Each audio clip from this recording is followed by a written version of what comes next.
أعوذ بالله من الشيطان الرجيم بسم الله الرحمن الرحيم الحمد لله رب العالمين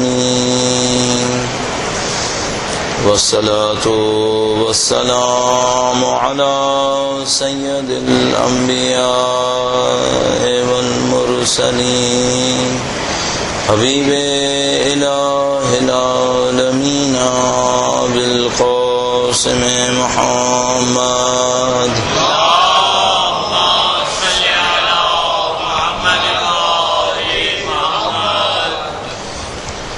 وعلى آله الطيبين الطاهرين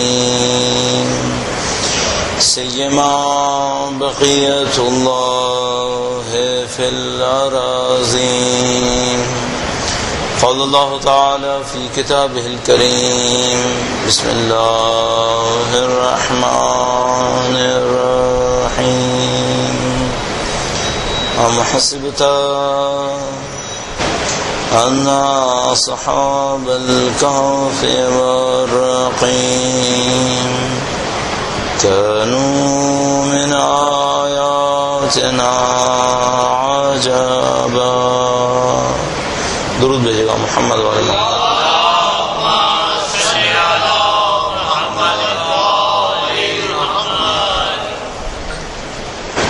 کرام شعبان معظم کا اختتام ہے اور ماہ مبارک رمضان کی آمد ہے.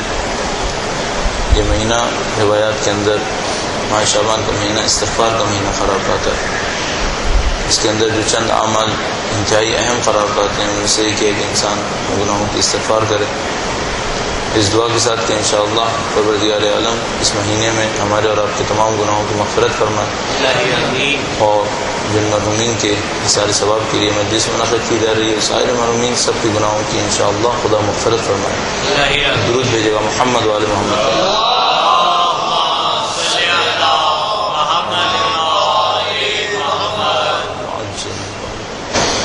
پروردگار عالم کی ذات مقدس کمال مطلق ہونے کے ناطے کسی تبدیلی اور تغیر سے دوچار نہیں ہے.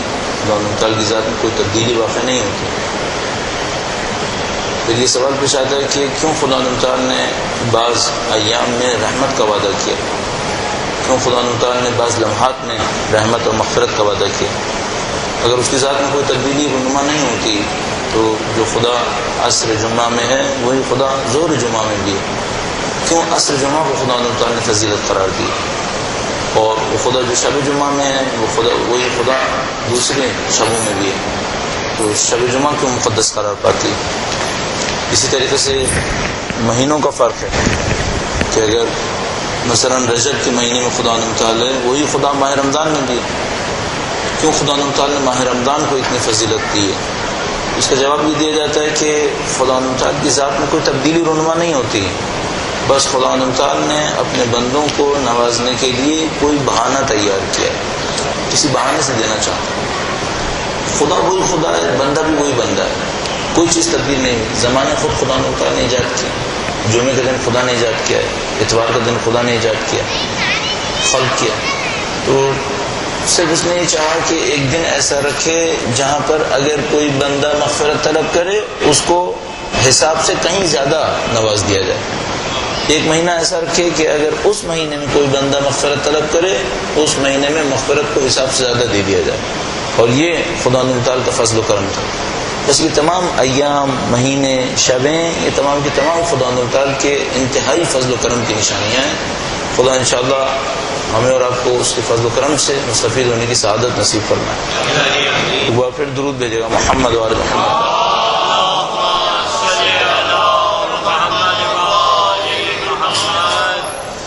چونکہ ماہ رمضان کی آمد ہے اس حوالے سے بہت اچھا ہے کہ ہم اور آپ اس عظیم الشان مہینے میں داخل ہونے سے پہلے کچھ تیاریوں کو انجام دے چکے ہوں.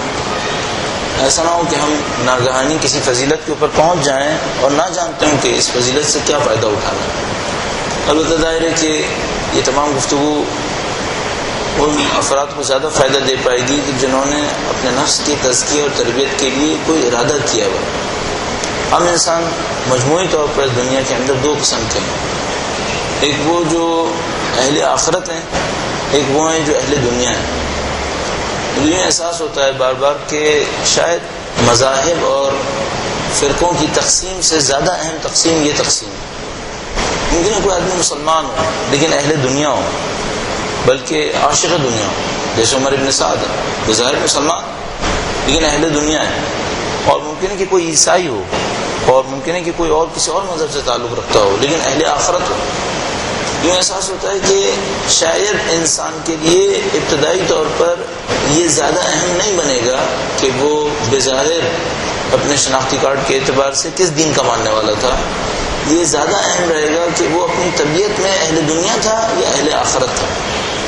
اہل آخرت کا سب کا کردار تقریباً ایک جیسا ہے، اہل دنیا کا سب کا کردار تقریباً ایک جیسا ہے، چاہے وہ کسی بھی دین کے ماننے والے ہیں، اور تاریخ میں اس کی مثالیں بے تحاشا ہیں۔ کیوں آپ دیکھتے ہیں کہ بعض عیسائی شدت کے ساتھ سید الشہداء کے معتقد ہیں، بعض ہندو انتہائی عقیدت کے ساتھ سید الشہداء کا نام لیتے ہیں، اور بعض اہل اسلام بظاہر سید الشہداء کے معاملے میں اس حد تک معتقد نظر نہیں آتے۔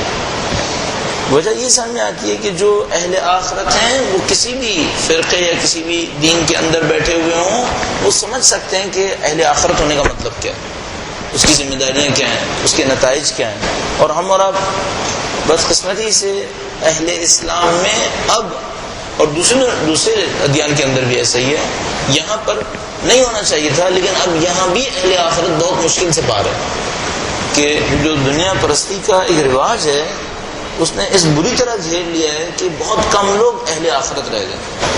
لہذا آپ لوگوں کے ساتھ گفتگو میں، بات چیت میں بہت آسانی سے سمجھ سکتے ہیں کہ یہ ان کا مطمع نظر کیا ہے، کیا چیز چاہ رہے ہیں اپنی زندگی کے اندر۔ کچھ چند جملات اور اہل آخرت کی خصوصیات کے حوالے سے آپ کی خدمت میں عرض کریں گے، اور اس کے بعد ماہ رمضان کی تیاری کے عنوان سے درود بھیجے گا محمد وعلی محمد۔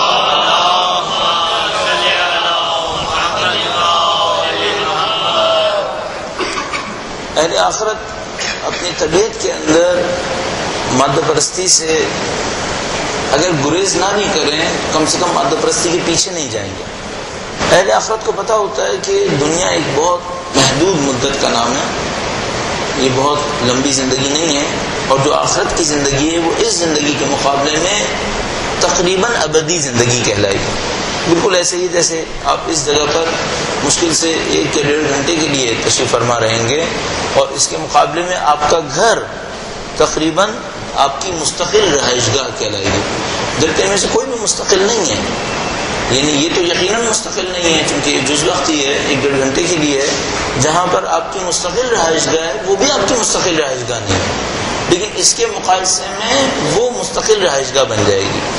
آخرت اسی طریقے سے ہے، شاید آخرت میں بھی زندگیاں بہت ہیں، لیکن چونکہ دنیاوی زندگی کے ساتھ مقایسے میں آتی ہے تو وہ ابدی زندگی کہلاتی ہے، جبکہ اس زندگی کے اندر بھی زندگیاں ہونی چاہیے، کیونکہ انسان کی تکامل کا کوئی لمحہ ایسا نہیں ہونا چاہیے جس میں انسان کا تکامل نہ ہو، انسان کے تکامل کا سلسلہ رکنا نہیں چاہیے۔ تو زندگیوں کے بعد زندگیاں مسلسل آتی رہیں گی، اور اگر ہم آخرت کو ایک ایسی زندگی سمجھتے ہیں جس کے اندر ایک باغ ہے، جس کے اندر انسان چلا جائے گا اور اس کے بعد پھر کچھ نہیں ہوگا، یہ تقریباً خام خیالی ہے۔ انسان کے کمال کا کوئی دور رکتا نہیں ہے۔ خدا تعالیٰ نے انسان کو نہ فانی خلق کیا ہے نہ جامد خلق کیا ہے۔ خدا تعالیٰ نے انسان کو ابدی خلق کیا ہے، ہمیشہ رہنے والا خلق کیا ہے، خالدین خلق کیا ہے، اور ہمیشہ کمال کی طرف بڑھنے والا خلق کیا ہے۔ اس نے جامد خلق نہیں کیا کہ انسان اسٹیٹک ہو جائے، ایک جگہ کے اوپر رک جائے، چاہے وہ جنت ہی کیوں نہ۔ جنت میں بھی رکنا نہیں ہے، جنت میں بھی مستقل کمال کی طرف آپ کا سفر رہے گا۔ نہایت یہ کہ اہل آخرت جب اس بات کو دیکھ لیتے ہیں تو وہ اس دنیا کے اندر اپنی آخرت کو بنانے کی کوشش کر رہے ہوتے ہیں، کیونکہ ان کو پتا ہوتا ہے کہ یہ دنیا 40-50 سال سے زیادہ نہیں ہے جب ہوش سنبھالا اس کے بعد سے، اور اس کے بعد اگر اس کی تعمیر کے اوپر وقت لگا دیا تو وہ جو آخرت کی تعمیر کا وقت ہے وہ ضائع ہو جائے گا۔ اور یہ جو دنیا ہے امیر المومنین کے ایک جملے کے مطابق انتہائی اچھا موقع ہے. درود بھیجے گا محمد والا.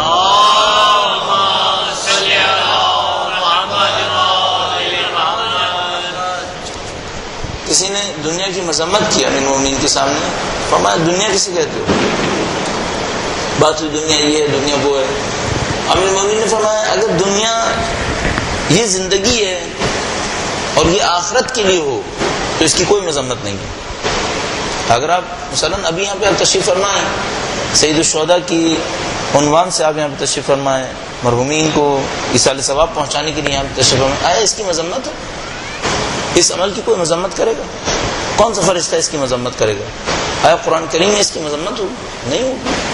اگر ایک انسان کسب حلال کے لیے مثلا صبح سے شام تک مزدوری کر رہا ہے، محنت کر رہا ہے، یا محنت مزدوری نہیں بھی کر رہا، مثلا فرض کیجئے آفس میں ہے، کاروبار کے اندر ہے اور اس کے اندر حق حلال کے لیے کمانے کے لیے جد و جہد کر رہا ہے، آیا اس کی مذمت ہے؟ آیا برا ہے؟ ایک انسان اپنے اعزا اقربا کی خدمت کرنے کے لیے، ان کی معاونت کے لیے مثلا دیکھتا ہے کوئی مریض ہے، اس کی تیمارداری کے لیے جاتا ہے، کوئی خوشی میں اس کی خوشی کی شرکت کے لیے جاتا ہے، کوئی غم میں اس کا غم بٹانے جاتا ہے، آیا اس کی مذمت ہے؟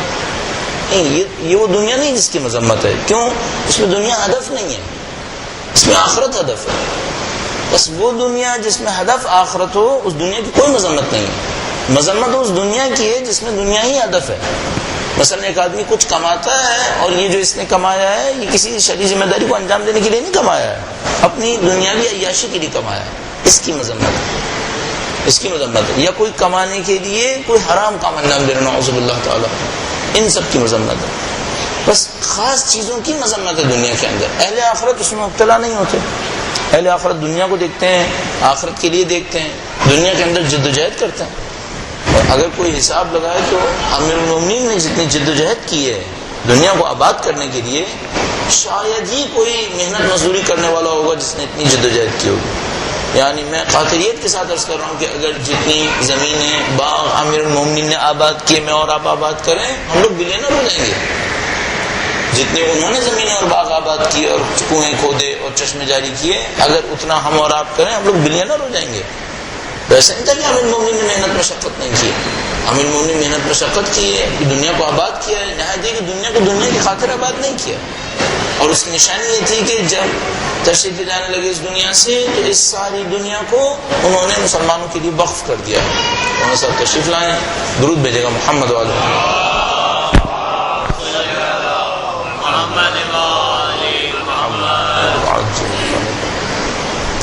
بس اہل آخرت کی صفت یہ ہے کہ یہ دنیا کو اس انداز سے دیکھتے ہیں، دنیا کو آخرت کے لیے دیکھتے ہیں. جب دنیا کو آخرت کے لیے دیکھتے ہیں تو اس موقع کو ڈھونڈتے ہیں کہ دنیا کی کون سی ایسی چیز ہے جس سے آخرت زیادہ اچھے طریقے سے بن سکتی ہے، لہذا کسی ثواب کو ضائع نہیں ہونے دیں گے. مثلا جیسے وہ دیکھیں گے کہ ایک موقع ہے ثواب حاصل کرنے کا، اس کو ضائع نہیں ہونے دیں گے، بلکہ موقع کو بنانے کی کوشش کریں گے جس سے ثواب مل سکے. جیسے کہ ہمارے پاس واقعہ موجود ہے کہ ظہر کی نماز کے بعد مولا مدینہ کی گلیوں میں تشریف فرما ہوئے، سخت گرمی میں، جب گلیوں میں کوئی شخص نہیں تھا اور مولا امیر المومنین گلیوں میں تشریف فرما تھے، کوئی شخص آیا ان کے پاس، کہا کہ آپ اتنی سخت گرمی میں اس طرح سے اکیلے تشریف فرما ہیں، یہ ہر لحاظ سے خطرناک ہے، دشمن موقع سے فائدہ اٹھا سکتا ہے، اور گلی میں کوئی ہے بھی نہیں جس کے لیے آپ یہاں پہ تشریف فرمائیں. امیر المومنین نے فرمایا کہ چونکہ گلیوں میں کوئی نہیں ہے تو میں چاہتا ہوں کہ میں رہوں، کہ اگر کسی کو ضرورت پڑے تو میں وہاں پہ موجود ہو سکوں. موقع بنائے گا. اہل آخرت انتظار نہیں کرے گا کہ مجھے ثواب کمانے کا کوئی موقع ملے، بلکہ اہل آخرت ثواب ایجاد کرے گا، اس کی تلاش میں رہے گا. کیوں؟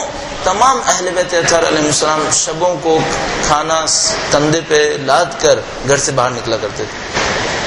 اگر پتہ ہوتا کہ گھر کون سا ہے جہاں پر بھوک ہے تو وہاں تو دن میں بھی پہنچا دیتے، دن میں ہی پہنچا سکتے تھے. راتوں کو اس لیے نکلا کرتے تھے تاکہ یہ جاننا آسان ہو جائے کہ کون سا گھر ہے جس کے اندر بھوک ہے، کون سا گھر ہے جس کے مکین ابھی تک بھوکے جاگ رہے ہیں، ان کو پہچاننا آسان ہو.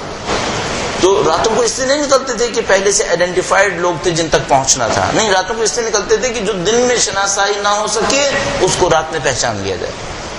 لہذا راتوں میں نکلتے تھے اور ایسے چوراہوں پر، ایسی گلیوں میں جہاں پر معمولاً نادار لوگ سو جایا کرتے تھے، ان کے سرہانے روٹیاں رکھ دیا کرتے تھے، تاکہ یہ سوتے ہوئے لوگ جن کو وہ جانتے بھی نہیں تھے ان کو کچھ نہ کچھ کھانے کو مل جائے اور یہ ثواب ایجاد کرنے کا ایک اور موقع حاصل ہو جائے. بس یہ اہل آخرت کی پہچان ہے. اس کا مطلب ہے اہل آخرت کو اگر یہ یقین ہو کہ اس جگہ ثواب ہے وہ اس کو نظر انداز نہیں کرے گا. مثلا جیسے شب جمعہ، اہل آخرت کو یقین ہے کہ شب جمعہ میں ثواب ہے، شب جمعہ کو نظر انداز نہیں کرے گا. اہل آخرت کو یقین ہے کہ جمعے کے دن ثواب ہے تو جمعے کے دن کوئی مس نہیں کرے گا. اہل آخرت کو یقین ہے کہ مستحبات کے اندر ثواب ہے، اس کا مطلب مستحبات کو ضائع نہیں کریں گے. اور اہل آخرت کو پتہ ہے کہ فلاں مکروہ اور حرام سے خدا خوش نہیں ہوگا، قطعاً اس کو انجام نہیں دیں گے. بس یہ اہل آخرت کی نشانی ہوگی. اہل آخرت اپنی آخرت کو آباد کرنے کی جدوجہد کرتے ہیں اور دنیا کو آخرت کو آباد کرنے کا ایک وسیلہ سمجھتے ہیں. اس اعتبار سے اہل آخرت اس وقت کو جس میں اور آپ داخل ہونے والے ہیں نظر انداز نہیں کریں گے. اہل آخرت ماہ رمضان کی تلاش میں رہیں گے. اس خاطر دین اسلام نے ہمیں ماہ مبارک رمضان کی تیاری اور اس کی آمد کے لیے جستجو اور بیتاب بنانے کی کوشش کی.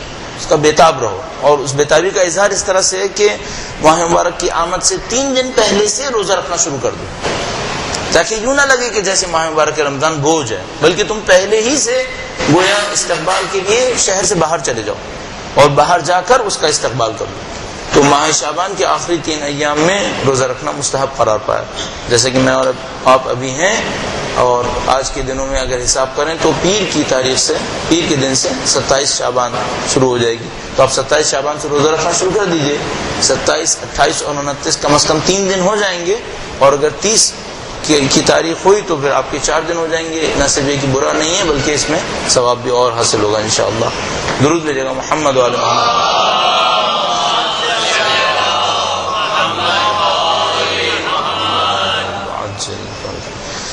اب دوسرا مرحلہ یہ ہے کہ اہل آخرت ماہ مبارک رمضان سے کیا حاصل کرنا چاہتے ہیں. اہل آخرت کس طریقے سے دیکھتے ہیں ماہ مبارک رمضان کو. ہم اہل دنیا ماہ مبارک کو اس عنوان سے دیکھتے ہیں کہ اس میں شیڈیول چینج ہو جاتا ہے، اس میں نظم و ضبط تبدیل ہو جاتا ہے. مثال کے طور پر پہلے 3 وقت کھانا کھا رہے تھے، شاید اب بھی 3 وقت کھانا کھا رہے ہوں، لیکن ترتیب تبدیل ہو جائے گی. مثلا صبح جلدی اٹھنا ہوگا اس کے مقابلے میں کہ جو عادتاً اٹھا کرتے تھے. البتہ معمولاً اہل آخرت کے اوقات میں تبدیلی نہیں آتی. ماہ رمضان کے آنے سے اہل آخرت کے اوقات میں تبدیلی نہیں آتی. مثلا امام خمینی جن کا تذکرہ آپ نے اور ہم نے سنا، وہ فجر کے وقت سے 2 گھنٹے پہلے اٹھتے تھے، چاہے ماہ مبارک رمضان ہو چاہے ماہ مبارک رمضان نہ ہو. یعنی اہل آخرت کی نظر چونکہ سحر کے وقت کے اوپر پہلے سے رہتی ہے، لہٰذا ان کو شیڈیول چینج کرنے کی ضرورت نہیں پڑتی. وہ پہلے سے اس وقت میں بیدار تھے، سوتے نہیں تھے کہ اب بیدار ہوں. اور مشکل ہم لوگوں کے ساتھ یہ ہے کہ ہم لوگ بھی سحر میں اٹھتے ہیں، وہ بھی سحر میں اٹھتے ہیں. وہ پہلے سے اٹھتے تھے، ہم اب اٹھیں گے. ایک اور مشکل ہے، وہ پہلے سے اٹھتے تھے عبادت کے لیے، ہم اب اٹھیں گے نہ عبادت کے لیے، سحر کے لیے. لہٰذا اگر سحر کی ضرورت نہ ہوتی تو نہ اٹھتے. یعنی ماہ مبارک رمضان میں بھی سحر کو درک کرنے کے لیے نہیں اٹھیں گے، سحری کو حاصل کرنے کے لیے اٹھیں گے. یہ ہمارا اور اہل آخرت کا فرق ہے، اور یہ بہت واضح فرق ہے. اچھا، اس کے بعد کیا کیا جائے؟ اپنے اندر اتنی بصیرت لائی جائے کہ ہم اس سے باہر آ سکیں. یعنی آپ تصور کیجئے، ہمارا ماہ مبارک کو دیکھنا، اگر آپ ہمارے سے پریشان ہو رہے ہیں تو ہم اہل دنیا کہہ لیتے ہیں. ہم شاید ہم دونوں کی برزخ میں واقع ہو رہے ہیں، نہ مکمل اہل دنیا نہ مکمل اہل آخرت. وہ جو اہل دنیا کا دیکھنا ہے ماہ مبارک رمضان کو، وہ پھر شکم کے عنوان سے ہے، اس سے زیادہ نہیں. مثلا ماہ مبارک رمضان کی تیاری میں کیا کریں گے؟ اہل دنیا معمولاً ماہ مبارک رمضان کی تیاری میں یا سحر تیار کریں گے یا افطار تیار کریں گے، اور ماہ مبارک گزرنے کے ساتھ ساتھ عید کی تیاری کریں گے. اس کا مطلب ہے یہ نہیں سمجھ پا رہے کہ ماہ مبارک میں تیار کیا کرنا ہے. ایکچولی ان کو نہیں پتہ چل پا رہا. یعنی انہوں نے یہ سن لیا ہے کہ یہ مہینہ اللہ کی مہمانی کا مہینہ ہے، لیکن یہ سمجھ رہے ہیں مہمانی شاید مادی مہمانی ہے. تو انہوں نے سحر کا مینو تیار کر لیا ہے، افطار کا مینو تیار کر لیا ہے، اور یہ سب تیار کر لیا ہے کہ ہم کس کی افطاری میں جائیں گے اور کون ہماری افطاری میں آئے گا. یہ ماہ مبارک رمضان. دبئی میں ایک جگہ پہ تھا میں، تو وہاں پر ایک میلہ لگا تھا ماہ مبارک میں، اور اس کے نیچے لکھا تھا The True Spirit of Ramadan. یہ ماہ مبارک رمضان ہے. یعنی شاپنگ سینٹرز میں ماہ مبارک کے اوپر سیل لگا دی جائے، یہ ماہ مبارک ہے؟ اچھا یہ سب کیا ہے؟ یہ اہل آخرت نے، اہل دنیا نے دنیا بنانے کے لیے ایک اور ٹاپک چوز کیا ہے. پہلے نہیں تھا، اب ہے. پہلے ایسا نہیں تھا. مثلا پہلے یہ چیزیں مقدس تھیں، اب چیزیں مقدس نہیں رہی ہیں، اور یہ اہل دنیا کی خاص نشانیوں میں سے ایک نشانی ہے. یورپ کے اندر یہ رینیسانس کے بعد بہت زیادہ ہوا ہے، اور ہمارے یہاں اب شروع ہوا ہے. جیسے اہل دنیا چھا جاتے ہیں کسی معاشرے کے اوپر، چیزوں کا تقدس پامال ہو جاتا ہے، تقدس پامال ہونا شروع ہو جاتا ہے. یعنی مثلا آپ ہمارے ہاں جو اہل بیت کے ماننے والے ہیں ان کے یہاں بھی دیکھیں گے کہ پہلے ہمارے نزدیک جلوس کا ایک تقدس تھا، اب کم ہوتا چلا جا رہا ہے. پہلے ہمارے نزدیک عزا اور مجالس عزا کا ایک تقدس تھا، اب کم ہوتا جا رہا ہے. اب میں یقین سرچ کر رہا ہوں، برا نہیں مانیے گا آپ اس بات کے اوپر، نہ میں آپ سے کہہ رہا ہوں کہ آپ تبدیل کریں. اگر 50 سال پہلے آپ مجلس عزا میں ایسے بیٹھتے تو شاید شرم و حیا سے باقی لوگ آپ کو تبدیل کروا دیتے، قبول نہیں تھا. ایک طرف سے ہم یہ کہہ رہے ہیں یہاں بیوی تشریف لائیں گی، دوسری طرف سے ہمارے بیٹھنے میں ادب ہی نہیں ہے، کیسے قبول کریں گے؟ یہ سب کیوں ہو رہا ہے؟ یہ اہل دنیا کی الغار سے ہو رہا ہے. تقدس پامال ہوتے ہیں، آہستہ آہستہ تقدس پامال ہوتے رہتے ہیں، اور اس کے بعد ہم ایک ایسی جگہ پہ پہنچ جاتے ہیں جہاں سے نہ صرف یہ کہ تقدس ختم ہوتا ہے بلکہ احترام بھی ختم ہونا شروع ہو جاتا ہے. ابھی ہم پہلے مرحلے میں تقدس کو پامال ہوتا دیکھ رہے ہیں، نعوذ باللہ تعالیٰ اگر ہم نہ جاگے تو دوسرے مرحلے میں احترام پامال ہوگا. اور اس وقت مثلا یورپ میں یہ حالت ہے کہ وہ اپنی موویز کے اندر بہت آسانی سے حضرت عیسیٰ علیہ السلام کو مذاق اڑا رہے ہوں گے. آپ نے دیکھا کہ وہ یورپ کے اندر رسول خدا کا بھی مذاق اڑانا چاہتے ہیں. تو مسلمانوں نے جب اپنے جذبات کا اظہار کیا تو انہوں نے بہرحال تنگ آ کر کے وہ اس مصیبت کو نہیں جھیلنا چاہتے. اب وہ اس وقت کرتے ہیں جب ان کو مسلمانوں کو اسپارک کرنا ہو. تو انہوں نے دیکھ لیا کہ ہم مسلمان اس چیز سے اسپارک ہوتے ہیں، تو جس وقت ان کو اسپارک کرنا ہو وہ اس کام کو انجام دے رہے ہوتے ہیں. اچھا اگر یہ ری ایکشن نہ ہوتا تو وہ رسول خدا کا بھی اسی طرح مذاق اڑا رہے ہوتے جس طرح کہ حضرت عیسیٰ علیہ السلام کو مذاق اڑاتے ہیں. تو یہ نشانیاں ہیں معاشرے کے اندر. اچھا اب اس کے مقابلے میں کرنا کیا ہوگا؟ آپ اور میں جو اپنے آپ کو اہل آخرت کہنا چاہتے ہیں، چیزوں کو تبدیل کرنا شروع کریں. جو چیز بگڑ رہی ہے اس کو سنبھالنے کی کوشش کریں. یعنی مثال کے طور پر پہلے یوں تھا کہ سحر کے لیے بھی جاگیں گے اور عبادت بھی کریں گے، اب یہ ہے کہ بس سحر کے لیے جاگیں گے اور عبادت تھوڑی سی ہوگی، وہ 2 رکعت نماز 3 اور 2-4 رکعت نماز اور معاملہ ختم ہو گیا. آپ اس کو تبدیل کر دیجیے. آپ اپنی ماہ رمضان کے بارے میں اورینٹیشن عبادت کے اوپر رکھ لیجیے. آپ نے ماہ مبارک رمضان سے کیا حاصل کرنا ہے اسے ابھی طے کر لیجیے، چونکہ بہت نزدیک ہے، اور اگر بے ہدف داخل ہوئے تو ضائع ہو جائے گا.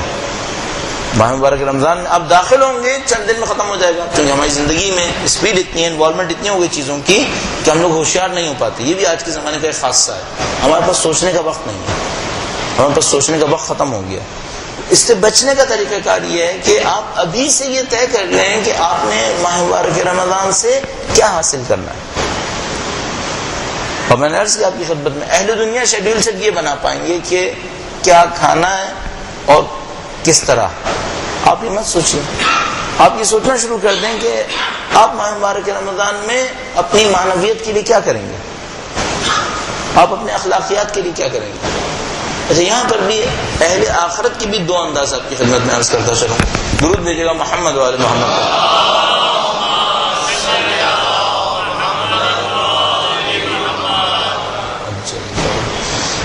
ایک وہ اہل آخرت ہیں جو بیسیکلی اہل دنیا ہیں، کبھی کبھی آخرت کو پسند کرتے ہیں. تو وہ آخرت کو پسند کرتے ہیں تو اس میں بھی اہل دنیا کا رنگ آ جاتا ہے. مثال عرض کروں آپ کی خدمت میں، مثلا فرض کیجیے شب 15 شعبان ہو، 15 شعبان کی رات ہے، اور ایک آدمی ہے جو مائل ہوا ہے کچھ عبادت کرے. تو وہ کیا کرے گا؟ وہ اعمال اٹھائے گا اور اس میں دیکھے گا اس میں سے کس دعا کے اوپر زیادہ ثواب لکھا ہوا ہے، اس دعا کو پڑھ لے گا. اچھا یہ کیا کر رہا ہے؟ یہ آخرت کو دنیا میں تول رہا ہے. یہ سمجھ رہا ہے آخرت بھی دنیا کی طرح ہے. مثلا اس پہ لکھا ہے 1000 حج کا ثواب ہوگا، اس دعا میں لکھا ہے 2000 حج کا ثواب ہوگا، تو کہے گا مجھے وہ دعا پڑھنی چاہیے جس میں 2000 حج کا ثواب ہوگا. یہ نہیں سمجھ پا رہا آخرت کسے کہتے ہیں. یہ بیچارہ نہیں سمجھ پایا ہے کہ عبادت کسے کہتے ہیں. اصل عبادت عربی عبارت رٹنے کو نہیں کہتے، عبادت جھکنے اور اٹھنے کو نہیں کہتے. عبادت یہ ہے کہ میرے اور آپ کا دل خدا متعال کے سامنے تسلیم ہو رہا ہے، اس کو عبادت کہتے. عبادت یعنی بندگی. بندہ کون ہوتا ہے؟ بندہ وہ ہوتا ہے جو آقا کے حکم کا انتظار کرتا ہے، اس کی مخالفت نہیں کرتا. یہ بندگی ہے، یہ عبادت ہے. مثلا اگر آپ نے ماہ شعبان کے اندر ہیں اور آپ نے سنا ہے کہ مناجات شعبانیہ ایک دعا ہے، مفاتیح الجنان کے اندر بھی ماہ شعبان کے اعمال کے اندر ہے، اور آپ نے سنا ہے اس کا بہت ثواب ہے، تو مثلا میں یہ کروں کہ میں نے مفاتیح الجنان کھلی، شعبان کے اعمال تک پہنچا، مشترکہ اعمال کے اندر لکھا مناجات شعبانیہ، میں نے اس کو عربی میں پڑھنا شروع کیا، مجھے کچھ سمجھ میں نہیں آیا، 10 منٹ کے اندر مناجات شعبانیہ ختم ہو گئی اور میں نے سمجھا میں نے وہ ثواب کا کام کر لیا. یہ عبادت ہے. یہ اہل آخرت کی عبادت ہے. یہ اہل آخرت کی عبادت نہیں ہے، یہ اہل دنیا کی عبادت ہے. کیوں؟ وہ عبادت کو ناپ تول کے لیے کرتے ہیں، حساب کتاب کے لیے کر رہے ہوتے ہیں. اہل آخرت ایسے نہیں کریں گے. اہل آخرت اپنے دل کو خدا متعال کے نزدیک لے جانے کے لیے مناجات شعبانیہ پڑھیں گے. تو وہ کیا کرے گا؟ وہ مناجات شعبانیہ کے مفہوم کو دیکھے گا، اس کے مفہوم میں لکھا کیا ہے، اس مفہوم سے اثر حاصل کرے گا. جو اصل جزا ہے وہ اثر ہوگی جو دعا سے حاصل ہوگی.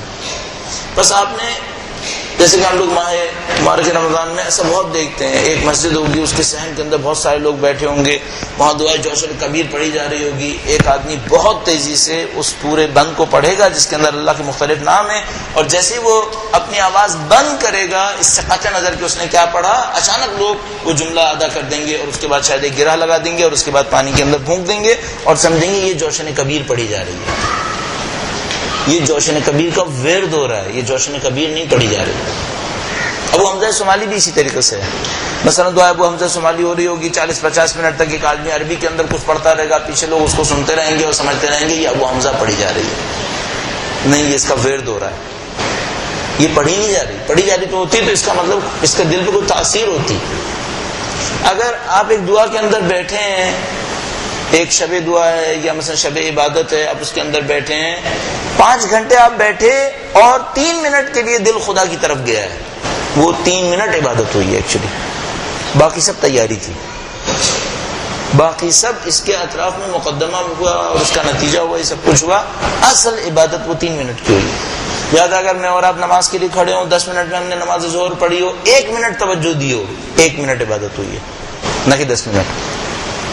10 منٹ صرف اس کا ماحول تھا، صرف عبادت نہیں تھی. اس اعتبار سے دیکھیں ہماری عبادت کیا ہے. بس وہ جو اہل دنیا ہیں اور آخرت میں کچھ قدم رکھنا چاہتے ہیں، وہ کیا کرتے ہیں، وہ آخرت کی چیزوں کو بھی دنیا کی طرف تولتے ہیں اور اس تولنے کے بعد خوش ہو جاتے ہیں کہ آج ہم نے 5 دن کی نمازیں پڑھی اور تمام کی تمام بے توجہی کے عالم میں. آج ہم نے اتنی دعائیں پڑھ لی اور کسی دعا سے کوئی اثر حاصل نہیں ہوا. اس کا مطلب ہے کچھ نہیں ہوا. ہاں، خدا تعالی غفور الرحیم ہے، لطیف ہے، کریم ہے، اس کے اوپر بھی کچھ نہ کچھ دے دے گا، لیکن اس سے آخرت نہیں بنے گی. آخرت اگر مجھے اور آپ کو بنانی ہے تو مجھے اور آپ کو دیکھنا پڑے گا ان دعاؤں کے اندر ہے کیا، ان دعاؤں سے میرے اور آپ کے دل پہ کیا تبدیلی آنی چاہیے. آیا خوف خدا بڑھا ہے؟ آیا خدا تعالی کے لیے ہماری محبت میں اضافہ ہوا ہے؟ آیا خدا تعالی کی طرف ہماری دلچسپی میں اضافہ ہوا ہے؟ کیا چیز تبدیل ہوئی؟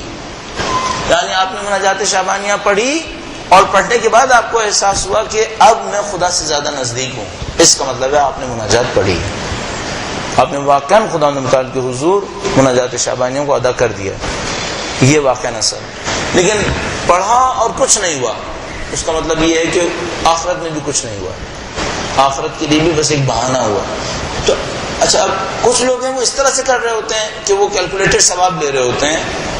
شاید اتنی دیر کا ثواب مل جائے گا جتنی دیر بیٹھے تھے. مثلا 50 منٹ بیٹھے تھے، 50 منٹ کا ثواب مل جائے گا. کس بات کا ثواب ملے گا؟ دینی ماحول میں شرکت کرنے کا ثواب، دینی ماحول میں شرکت کرنے کا ثواب، یہ ثواب ملے گا. اہل آخرت ایسے نہیں. اہل آخرت 50 منٹ بیٹھیں گے، اس کے اثر میں ان کے دل پر کوئی ایسی چیز آئے گی جو شاید 50 دن تک چلے گی، اس کا اثر لے کے اٹھیں گے. اس کے اثر کو کئی دنوں اور کئی مہینے تک اپنے دل پہ احساس کریں گے. یہ اہل آخرت ہے. آپ سید الشہداء کی زیارت کے لیے فرض کریں کربلا تشریف لے گئے، آپ نے ذریعہ مقدس کو تھاما، چند منٹ کے لیے آپ کا دل سید الشہداء کی طرف آیا، اتنی دیر کا ثواب ملا. اگر اہل آخرت ہوتے تو کیا ہوتا؟ زندگی بدل جاتی، یہیں پہ یہیں زندگی بدل جاتی. باہر نکلنے کے بعد مختلف آدمی ہوتا. اگر واقعاً سید الشہداء تک اتصال پیدا ہو گیا ہوتا، باہر نکلنے پر آدمی مختلف ہوتا. ہم لوگ مثلا علم کیمیا کے اندر سنتے ہیں، علم کیمیا میں کہ ایک ایسا مادہ ہوتا ہے جس تک اگر کوئی معدنیات لگ جائیں تو وہ سونا بن جائے گی. تو کہتے تھے علم کیمیا، اصل علم کیمسٹری بنائی اسی لیے تھا پہلے کہ ایک ایسے مادے تک پہنچ جائیں جس تک کوئی بھی چیز مس کریں تو وہ سونا بن جائے. اس کو اکسیر کہا جاتا تھا کہ مثلا آپ ایک ایسی اکسیر تک پہنچ گئے. اب سوال یہ ہے کہ آیا اہل بیت اطہار علیہ السلام کی تاثیر کیمیا اور اکسیر کے برابر بھی نہیں ہے؟ چھونے والے فرد میں کوئی تبدیلی نہیں آئے گی کیا؟ اگر وہ دینے کا ارادہ کر لیں تو علم کیمیا کے اندر ہر دھات سونے میں تبدیل ہوتی ہے. انسان سونا نہیں بنے گا پھر. تو ہم اپنے آپ کو سونا بنوا کے کیوں نہیں آتے پھر؟ اس کا مطلب ہے کہ ہم اس در سے لے کر نہیں آ رہے. اسی طرح ماہ مبارک رمضان ہے. آپ ماہ مبارک رمضان سے میں اور آپ بس اتنا ثواب حاصل کر پائے کہ کتنی دیر مسجد میں رہے، کتنی دیر ہم نے دعا پڑھی، کتنی دیر قرآن کریم پڑھا. نہیں، ماہ مبارک رمضان اس کے لیے نہیں ہے کہ یہ ہمیں گھنٹوں میں ثواب دلائے یا دنوں میں ثواب دلائے. نہیں، ماہ مبارک رمضان اس لیے کہ ایک مہینہ یہاں سے طاقت حاصل کریں، 11 مہینے وہ توانائی چلے. پھر سال میں ایک دفعہ آتا ہے. آپ ماہ مبارک رمضان میں ایسی کوئی توانائی حاصل کریں کہ 11 مہینے تک وہ توانائی آپ کا ساتھ دے، کیونکہ اب اس نے 11 مہینے کے بعد آنا ہے. تو اہل آخرت کا ماہ رمضان ایسا ہوگا تو وہ کیا کریں گے؟ اپنی ذات میں کوئی تبدیلی ایجاد کریں گے. اپنی ذات میں تبدیلی کیسے کریں گے؟ مثلا ان کے اخلاقیات میں کوئی خرابی ہوگی اس کو دور کر لیں گے. مثلا وہ جانتے ہوں گے کہ بھائی ہمارے نفس کے اندر یہ خرابی ہے، حسد ہے ہمارے اندر، تو وہ ایک ماہ رمضان جد و جہد کریں گے، ایک برائی ختم کر لیں گے. یا مثال کے طور پر آپ اور میں اس طرح سے ہیں، بہت ساری عبادتوں کی آرزوؤں اور حسرتوں میں منتظر ہیں، پتہ نہیں کس بات کا انتظار ہے. مجھے یاد ہے ہم لوگ طالب علم قوم میں تھے تو ہم لوگ کچھ کتابیں خرید لیتے تھے اور سوچتے تھے کہ یہ کتابیں کسی فرصت کے موقع پہ پڑھیں گے، اور اس کے بعد اپنے ذہن میں گویا یوں سوچتے تھے کہ جب ہم علمی مدارس کو کچھ طے کر لیں گے تو ہمارے پاس فرصت ہوگی. اس کے بعد ہوتے ہوتے درس اجتہاد میں آ گئے تو سوچتے تھے درس اجتہاد میں جب مجتہد بن جائیں گے تب شاید فرصت ہوگی. اس کے بعد مثال کے طور پر انسان سوچتا ہے جب شاید پاکستان چلے جائیں گے تب فرصت ہوگی، اور اب سوچتے ہیں کہ شاید جس وقت بوڑھے ہو جائیں گے، کام کاج کے قابل نہیں ہوں گے، اس وقت فرصت ہوگی. کبھی فرصت نہیں ہوگی. عبادتیں بھی ایسے ہی ہیں. مثال کے طور پر ہم میں سے کسی نے نماز جعفر تیار سنا ہے اور چاہتا ہے کہ پڑھے اور سمجھ رہے جب فرصت ملے گی تب پڑھوں گا. نہیں پڑھیں گے. آپ جو کچھ اپنی ذات کے بارے میں کرنا چاہتے ہیں ابھی کر لیں، آپ کو فرصت نہیں ملے گی. ماہ مبارک رمضان کس لیے ہے؟ ان چیزوں میں سے جس کی محبت آپ کے دل میں ہے، عبادتوں میں سے کہ میں کروں گا کاش. اس ماہ مبارک رمضان میں اس میں سے کسی ایک چیز کے بارے میں عہد کر لیں، اب شروع کروں گا. مثال کے طور پر شاید ہم میں سے کوئی ہو جو سوچتا ہو کہ بھئی ہر روز قرآن کریم پڑھنا چاہیے، موقع نہیں ملتا. اس ماہ مبارک رمضان میں عہد کر لے کہ میں اب ساری زندگی ہر روز مثلا 1 صفحہ 2 صفحہ 3 صفحہ قرآن کریم پڑھوں گا. مثلا ممکن ہے کوئی یہ سوچتا ہو کہ میں نماز شب پڑھوں گا، توفیق حاصل نہیں ہوتی. اس ماہ مبارک میں عہد کر لے کہ چاہے صبح کو اٹھوں یا نہ اٹھوں نماز شب ضرور پڑھوں گا، قضا پڑھ لوں. ممکن ہے وہ سوچ لے کہ ٹھیک ہے 11 رکعت نہیں پڑھ سکتا، اٹھوں یا نہ اٹھوں اسی وقت میں یا بعد میں قضا کر کے 3 رکعت ضرور پڑھوں گا. شروع تو ہو کچھ. مثلا ممکن ہے ہم نے سوچا اپنی زندگی کے اندر کہ ہر روز زیارت عاشورہ پڑھنا بہت اچھا کام ہے، اتنا ثواب ہے، سید الشہداء کی حمایت حاصل ہوتی ہے قبر کے اندر، لیکن ممکن نہیں ہوا ہے ابھی تک. ماہ مبارک رمضان میں عہد کر لے کہ میں ہر روز زیارت عاشورہ پڑھوں گا. ایک برائی ختم کر لیں، ایک اچھائی ایجاد کر لیں. معاشرے کو تبدیل کرنے کے لیے بہت ہے. ایک برائی ختم کریں گے، یہ برائی کسی گراؤنڈ میں ہو رہی ہوتی ہے، اور جب وہ برائی آپ ختم کر لیں گے تو وہ گراؤنڈ خود بخود صحیح ہونا شروع ہو جاتا ہے. اور اس برائی کے نتیجے میں کچھ برائیاں بن رہی ہوتی ہیں. جب آپ ایک برائی ختم کرتے ہیں تو وہ بہت ساری برائیاں ختم ہو جاتی ہیں جو اس برائی کے نتیجے میں بن رہی تھیں. تو اگر آپ نے ایک برائی کا خاتمہ کیا تو بہت ساری برائیوں کا زمینہ ختم کر دیا، اور بہت ساری برائیاں جو اس برائی کے نتیجے میں آ رہی تھیں اس کا آپ نے خاتمہ کر لیا. ایک برائی کا خاتمہ کر لیا اور ایک اچھائی ایجاد کر لی. مثلا اگر آپ نے فرض کیجئے یہ کر لیا کہ آپ پہلے سوچتے تھے کہ اے کاش میں ہر روز دعائے عہد پڑھتا اور توفیق نہیں حاصل ہوتی. آپ نے طے کر لیا کہ نہیں اب میں ہر روز دعائے عہد پڑھوں گا. آپ کی ذات کے اندر اپنے وقت کے امام کے لیے ایک رابطہ بننا شروع ہو جائے گا. یہ جو رابطہ یہ خود ثواب لائے گا اور اس رابطے کے نتیجے میں اور بہت کچھ حاصل ہوگا, وہ خود تبدیل کرے گا. تو ماہ مبارک رمضان کے لیے جو منصوبہ سمجھ میں آتا ہے, بہترین منصوبہ, وہ یہ نہیں ہے کہ آپ چند ثواب جمع کریں. بس آپ نے یہ دعا پڑھ لی اس کا ثواب ملا, وہ دعا پڑھی, یہ ثواب کریں, اس ثواب کو آپ حاصل کریں, لیکن بنیادی طور پہ اپنی ذات کو میں اور آپ تبدیل کریں. اور ذات کو تبدیل کرنے کا آسان ترین طریقہ کار میں نے آپ کی خدمت میں عرض کیا, ایک اچھائی جمع کر لیں, ایک برائی کا مقابلہ کر لیں. اچھا کس اچھائی کو جمع کریں, کس برائی کا مقابلہ کریں؟ شاید اگر مجھ سے کوئی کہے اچھائی جمع کریں یا برائی کو ختم کریں, تو میں کہوں گا پہلے برائی ختم کریں, پہلے برائی ختم کریں. یعنی مثلا اگر کوئی کہے کہ میں یہ نہیں کر سکتا کہ ایک اچھائی پہ عمل کروں ایک برائی ختم کروں, دونوں میں سے کوئی ایک کام کروں گا, تو میں آپ سے کہوں گا پھر پہلے برائی ختم کر دیں. کیونکہ جب برائیاں ختم ہونا شروع ہوں گی تو خود بخود اچھائیاں آنا شروع ہو جاتی ہیں. آپ اور میں ان الانسان علی نفسہ بصیرہ ولو القى معاذیرہ, انسان اپنے نفس کے اوپر بصیرت رکھتا ہے گرچہ عذر پیش کرتا رہتا ہے. ہم لوگ بصیرت رکھتے ہیں ہمارے اندر کیا برائی ہے, ہاں عذر رکھتے ہیں. مثلا میں فلاں برائی کرتا ہوں اور عذر بناتا ہوں کہ اس عذر کی بنیاد پر یہ برائی ہے. خدا تعالیٰ فرماتا ہے یہ صرف عذر ہے, مقبول نہیں ہے, قبول نہیں ہوا, یہ تمہارا عذر ہے یہ, اور پلٹا دیا جائے گا. تو آپ اور میں جانتے ہیں برائی کیا ہے, اس برائی کا مقابلہ کرنا شروع کر دیں.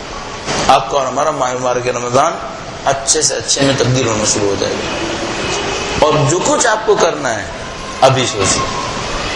ایک دفعہ ماہ مبارک رمضان میں بے شعور داخل ہو گئے نعوذ باللہ تعالی, پھر موقع نہیں, تو موقع ختم ہو جائے گا. باشعور داخل ہونا بہت ضروری ہے. اس خاطر شاید 3 دن روزہ رکھوایا گیا کہ ان 3 دنوں کے اندر انسان ماہ مبارک رمضان کے بارے میں اپنے شعور کو مضبوط کر لے, اپنی آگہی کو مضبوط کر لے, اپنے ارادے کو مضبوط کر لے, اس کے ساتھ ماہ مبارک رمضان میں داخل ہو. اور اس سلسلے کی آخری بات یہ عرض کروں گا اذان محترم کہ مثلا مجھے بلوغ میں داخل ہوئے فرض فرمائیں 28 سال ہو رہے ہیں.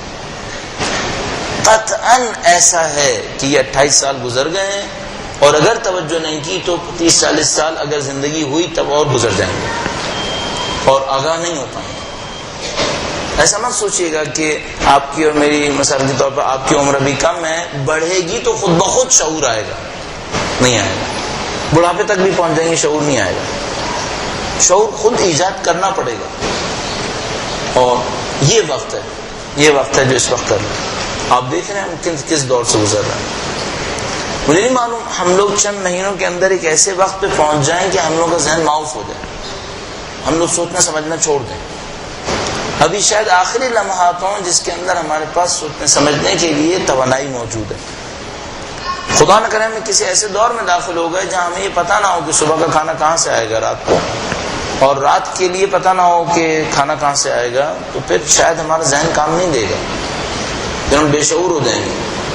ابھی ہم بہت اچھی جگہ پر ہیں, ابھی فکر و شعور ہمارے ساتھ ہے, ماہ مبارک رمضان کی آمد ہے, طلب کریں گے یقیناً حاصل ہوگا. اور میرا ذہن معمولاً یہ کہتا ہے کہ ہم لوگ جو اہل بیت اطہار علیہ السلام کو اپنی مادی حاجات کے لیے طلب کرتے ہیں, شاید معنوی حاجات کے لیے طلب کرنا اصل ہدف تھا. یعنی اصلی یا علی مدد اب تھا کہ آپ مثلا ماہ مبارک رمضان کے لیے تیاری کرنا چاہتے ہیں, چند دن باقی رہ گئے ہیں, اور آپ اور میں اپنے آپ کو ناتوان پاتے ہیں, کمزور پاتے ہیں کہ ہم یہ کام نہیں کر پائے شاید, تو کیا ہوگا؟ اب آپ کہیں کہ مولا امیر المومنین مدد فرمائے, کہ ہم ان کے ماننے والے ہیں, اگر ان کے در سے سب کو نصیب ہو رہا ہے تو ہم لوگ کیوں محروم رہ جائیں؟ اس موقع پر میں اور آپ سید الشہداء کے پاس جائیں کہ مولا ہم آپ کے چاہنے والے ہیں, ہم نے آپ کے نام پر ماتم کیا ہے, اور یہ ماہ مبارک رمضان آمد ہے, آپ اس موقع پر کچھ لوگوں کو نصیب فرمائیں گے, ہم کیوں اس میں شامل نہ ہو سکیں؟ یہ جگہ اہل بیت اطہار علیہ السلام سے توسل کی, کہ اہل بیت سے توسل کیا جائے, اپنے آپ کو زیادہ سے زیادہ اچھے طریقے سے تیار کیا جائے تاکہ ماہ مبارک رمضان کی برکتیں مجھے اور آپ کو حاصل ہو سکیں. اور یہ کہ خدا تعالی نے ماہ مبارک رمضان میں امیر المومنین کی شہادت کو قرار دیا, گویا یہ مہینہ امیر المومنین سے منسوب ہو گیا. یہ شاید امیر المومنین سے طلب کرنے کا مہینہ ہے کہ ہم امیر المومنین سے طلب کریں کہ مولا ماہ رمضان میں آپ شہید ہوئے، آپ کے عبادت کے لمحے میں وہ سانحہ پیش آئے. مولا امیر المومنین سے طلب کریں کہ وہ نصرت فرمائیں. اور آپ واسطہ دینا چاہتے ہیں تو واسطے بہت ہیں آپ کے پاس. انسان بس اتنا ہی سوچ لے کہ سید الشہداء کا سفر جاری تھا اور سید الشہداء اپنے بیوی بچوں کو لے کر اس وقت مکہ کے اندر تشریف فرما تھا. پوری دنیا حج کے لیے آ رہی تھی، مکہ میں جمع مشروع ہو گئے تھے لوگ، اور سید الشہداء جانتے تھے کہ شہادت کے لمحات نزدیک ہونے. سید الشہداء اور ان کے اہل خانہ جانتے تھے کہ ہم کس معرکے کی طرف بڑھنے کی طرف جا رہے ہیں، اور سب ان باتوں کو سمجھتے تھے. آج میں اور آپ ماہ مبارک رمضان میں داخل ہونا چاہتے ہیں، اہل بیت اطہار علیہ السلام سے نصرت طلب کریں گے کہ ان کو واسطہ ہو ان شہداء کا جو کربلا کی زمین پہ تھے. شاید ماہ مبارک اچھا لمحہ ہے سید الشہداء کی پیاس کو درک کرنے کے لیے، بہت اچھا لمحہ. اس دفعہ ماہ مبارک گرمیوں میں ہے، آپ کسی سخت گرم دن میں مغرب سے پہلے پہنچ جائیں اور آپ کے گلے پر شدت کا اثر ہو پیاس کا، تو آپ اپنے مولا سے کہہ سکتے ہیں کہ مولا میں ایک دن پیاسا تھا، آپ 3 دن پیاسے تھے.